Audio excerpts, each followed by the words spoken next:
Atom bomb جو کسی تعارف کا محتاج نہیں، یہ انسانی تاریخ میں بنائی جانے والا سب سے خطرناک اور جان لیوا ہتھیار ہے۔ آپ اس بات کا اندازہ اس سے لگا سکتے ہیں کہ جن ممالک کے ساتھ یہ ہتھیار موجود ہے، اس پر حملہ کرنے سے پہلے اس کا دشمن 100 مرتبہ سوچتا ہے۔ الحمدللہ پاکستان بھی ان چند ممالک کی فہرست میں ہے جن کے پاس ایٹم بم ہے۔ 1998 میں ڈاکٹر عبدالقادر خان کی بدولت پاکستان دنیا کا 7واں اور اسلامی ریاستوں میں پہلا ملک بنا جن کے پاس ایٹامک بم جیسی طاقت موجود ہے۔ ایٹامک یا نیوکلیئر بم سب سے پہلے یونائٹڈ اسٹیٹس نے دوسری جنگ عظیم کے دوران جاپان کے دو بڑے شہروں ہیروشیما اور ناگاساکی پر استعمال کیے، جس کے نتیجے میں لاکھوں معصوم لوگ مارے گئے۔ ایک اندازے کے مطابق ہیروشیما میں 1,30,000 جبکہ ناگاساکی میں 2,26,000 لوگ جل کر راکھ ہو گئے، جن میں سے زیادہ تر عام شہری تھے۔ کن حدود میں نیوکلیئر یا ایٹامک بم خطرناک ثابت ہو سکتا ہے؟ اگر آپ نیوکلیئر یا ایٹامک بم کے 16 کلومیٹر کے دائرے میں آتے ہیں تو آپ کے مرنے جلنے جھلسنے کے چانسز بہت زیادہ ہیں، لیکن اگر آپ اس کے 3 کلومیٹر سے 4.8 کلومیٹر کے دائرے میں آ گئے تو سمجھو بائے بائے، ٹاٹا، گڈ بائے، گیا۔ لیکن ہم آج اس ویڈیو میں اس شخص کے بارے میں جانیں گے جس نے ایک نہیں بلکہ 2 نیوکلیئر بم بلاسٹ سروائیو کیے۔ اگر آپ کو ہماری ویڈیوز پسند آتی ہیں تو ہماری ویڈیوز کو لائک کریں، چینل کو سبسکرائب کریں اور بیل نوٹیفیکیشن آن رکھیں تاکہ آپ کو مزید آنے والی ویڈیوز موصول ہوتی رہیں۔ ٹوٹومو یاماگوچی ہیروشیما سے نکلنے ہی والے تھے جب ایک نیوکلیئر بم ہیروشیما پر آ گرا۔ 29 سالہ نیول انجینئر ٹوٹومو یاماگوچی 3 ماہ کے بزنس ٹرپ کے لیے ہیروشیما گئے تھے۔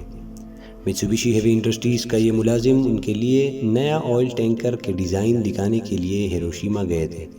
6 اگست 1945 ان کے ٹرپ کا آخری دن تھا۔ انہوں نے دیکھا کہ ایک چھوٹا آبجیکٹ جسے پیراشوٹ کے ذریعے شہر میں اتارا جا رہا ہے۔ اچانک سے ایک تیز دھار روشنی ہوئی جسے یاماگوچی اس طرح سمجھے جیسے آسمانی بجلی کڑکتی ہو۔ بلاسٹ سے ایک تیز دھار اور خطرناک شاک ویو اس کی طرف آئی، لیکن ان کے پاس اتنا وقت تھا کہ پاس ہی ایک کھائی میں کود گئے، لیکن شاک ویو اتنی تیزی اور مضبوطی سے آئی کہ اسے ہوا میں اٹھا کر ایک آلو کے کھیت میں پھینک دیا۔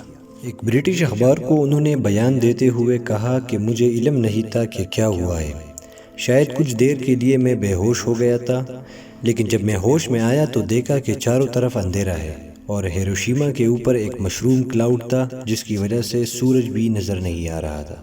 بلاسٹ کی ریڈیشنز کی وجہ سے ان کا چہرہ اور ہاتھ کافی بری طرح جل چکے تھے۔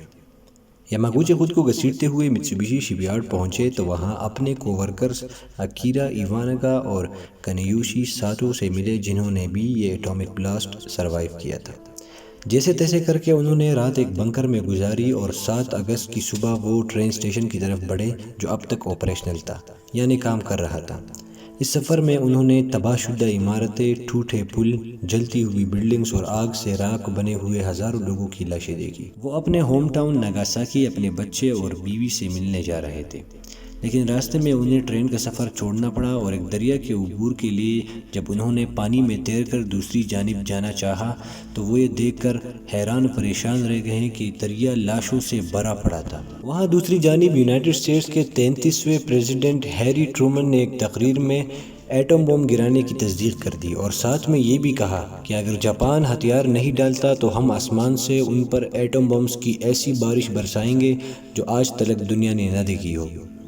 اس بم کو لٹل بوائے کا نام دیا گیا تھا، جس نے ہیروشیما میں گرتے ہی 80,000 لوگوں کو جلا کر راکھ کر دیا، جبکہ ہزاروں لوگ بعد میں ریڈیشنز اور سکن ڈیزیزز کی وجہ سے مارے گئے۔ یاماگوچی 8 اگست کو ناگاساکی کے ایک اسپتال پہنچے جہاں اتفاقاً ڈاکٹر ان کا کلاس میٹ نکلا، لیکن چہرے اور ہاتھ کچھ اس طرح سے جل چکے تھے کہ ڈاکٹر تو کیا، ان کی اپنی فیملی کے لیے بھی ان کو پہچاننا مشکل ہو گیا تھا۔ ناظرین، کیا آپ جانتے ہیں کہ جاپانی لوگ کافی محنتی ہوتے ہیں؟ شاید یہی وجہ ہو سکتی ہے کہ زخموں سے چور یاماگوچی کسی طرح 9 اگست کو بہت ہی نازک حالت میں میتسوبیشی کے دفتر پہنچے اپنی حاضری لگوانے، جہاں کمپنی کے ڈائریکٹر سے ان کی ملاقات ہوئی۔ ملاقات کے دوران ڈائریکٹر نے ہیروشیما میں ہونے والے بلاسٹ کی رپورٹ مانگی۔ یاماگوچی نے تیز روشنی، راکھ شدہ عمارتیں اور ہزاروں لاشوں کے بارے میں بتایا تو ڈائریکٹر نے طنزاً کہا کہ تم پاگل ہو گئے ہو، ایک بم کس طرح سارے شہر کو تباہ کر سکتا ہے؟ یاماگوچی ابھی بتا ہی رہے تھے کہ اچانک سے ایک اور تیزدار روشنی اور دھماکے کی آواز آئی۔ بلاسٹ کی شوک ویو کی وجہ سے آفس کے سارے شیشے ٹوٹنے سے پہلے یاماگوچی زمین پر گر گئے۔ ناگاساکی پہ گرایا ہوا بوم ہیروشیما سے کافی طاقتور تھا، لیکن یاماگوچی نے بتایا کہ آفس کے سامنے ایک پہاڑی تھی جس کی وجہ سے آفس سراغ کا ڈیر نہیں بن سکا۔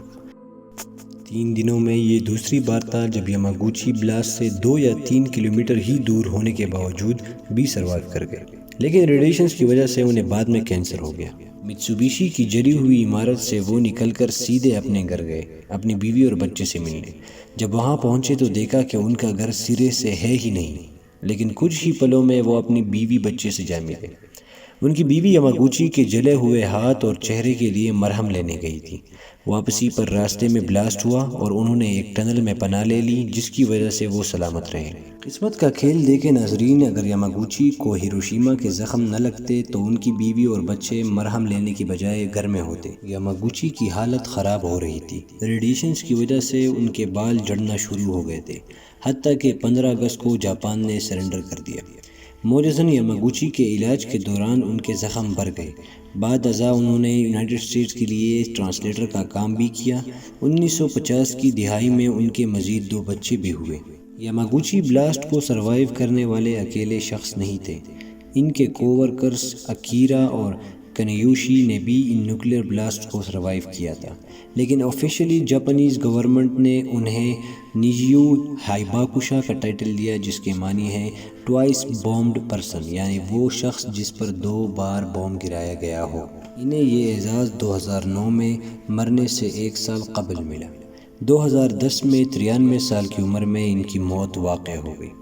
آج کی ویڈیو کے لیے بس اتنا ہی۔ مزید ویڈیوز کے لیے ہمارا چینل سبسکرائب کریں اور اپنی رائے کا اظہار کامنٹ میں ضرور دیجیے گا۔ اللہ حافظ۔